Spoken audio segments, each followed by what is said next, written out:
4 भाशेचे मनीस दाखयल्यात. A, B, C, D.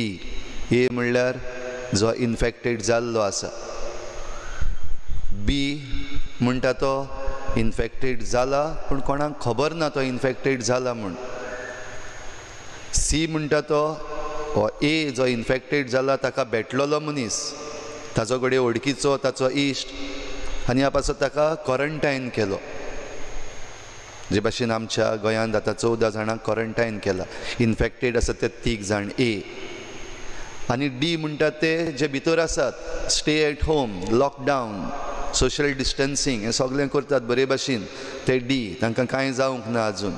ती चडशीं जाणां आमी, आमचे मदलीं जायतीं जाणां, चडशीं जाणां D कॅटेगरीन पडटा. पूण आतां मुखार प्रॉब्लम जेन्ना आतां हें जायतीं जाणां आयकोन घेवंक सोदिना, भायर सोदतात, जावं ग्रॉसरी वो आनीक हेर दुसऱ्या कारणाक लागून.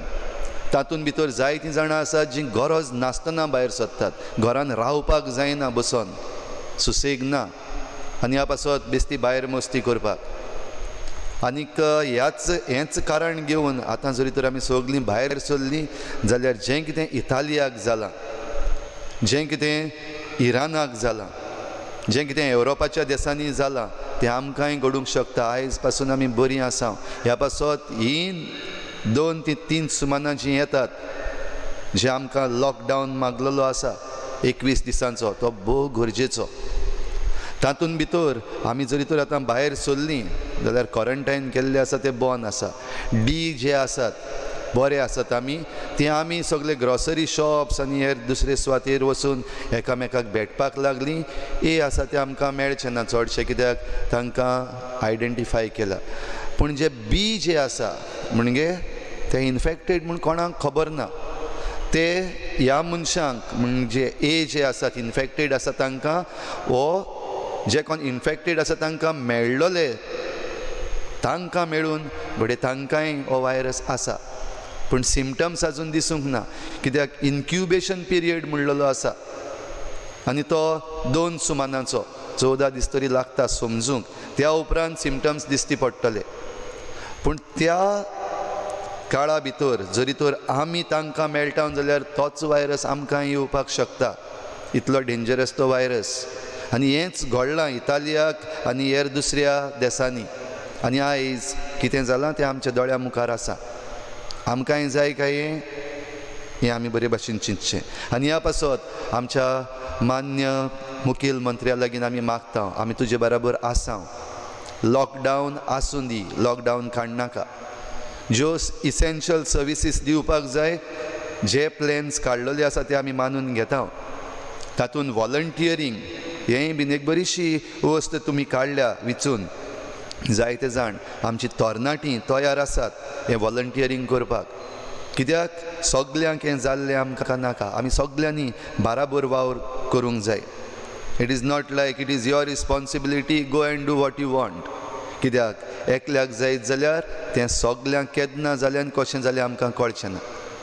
देखूनच जाणवाय आमच्या मतीन येवं दी. आमचे वडील जे आमकां सांगता तें समजून घेवया, मानून घेवया. आमचे दोतोर, नर्सी आनी हेल्थ वर्कर्स जे आसात, GMCन आसात आनी दुसऱ्या हॉस्पिटलांनी आसात, ESI हॉस्पिटलान आसात मारगांव, ते आपलो जीव रिस्कार घालून थंयसर काम करता. जे कोण इन्फेक्टेड जाला तांकां बरें करूंक आनी हें इन्फेक्शन पसरो ना जावपाक, स्प्रेड जायना जावपाक आपलो जीव रिस्कार घालून ते काम करतात.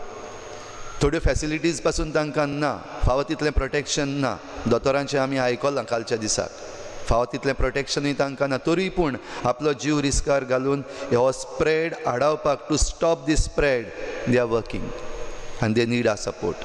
म्हणटच हांव तुमकां विनयतां, लॉकडावन काडीत जाल्यार पासून वो ग्रॉसरी शॉप्स हांच्या नांवान आमकां भायर सरूंक मेळटा जाल्यार पासून कोणेंच भायर सरचें न्हू. कित्याक असले जायते जाण भायर सरतले आयकोचें ना. असले जायते जाण भायर सरतले जांकां कसलीच गरज ना, पूण भितर बसूंक जायना. भायर सरतले, सगल्यांक मेळटले, कोणाक मेळटले खबर ना. ह्या पासत कोणेंच भायर सरचें न्हू. Stay at home. लॉकडावन आसूं दी. खरेंच गरज आसा जाल्यार आमच्या घरांतलो एकलो कोणूय पूण जंय दुसऱ्या लागीं आमी मिसळ जायना ते भाशेन भायर सरची. पूण आनीक एक पावटी मागतलो, भायर सरनाकात. B at home. तुज्या घरच्यां पासत, तुजे पासत आनी आमच्या सगळ्या गोंयकारां पासत आमी भितर रावया आनी बरे भाशेन हो लॉकडावन जातून ह्या व्हायरसाक मारून उडोवपाक व ताका नाटक करूंक आमकां सोयेग आसा तो बरे भाशेन घेवया. देवाचेर विस्वास दवरुया, देवाक लागीं येवया. जायते कडेन ग्रॉसरी शॉप्स ओपन केल्ले आसा, तांकां तें सोशल डिस्टन्सींग मेनटेन करपाक पयलीं तयारी केल्या सगळी. आमचें हे भाशेन जालां, तयारी नासतनाच एनावन्समेंट जाला, फाल्यां उक्तें जातलें. म्हणटच आनीक एक पावटी उगडास करता, भायर सरूं नाकात, घराच रावात आनी जरी तर तुमच्या शेजाऱ्याक वो भोंवतणी कोणाकूय गरज आसा, जावं जेवणाची, बो करून जेवणाची, एकामेकाक पावात, एकामेका लागीं शेअर करात. Share your food, not the virus.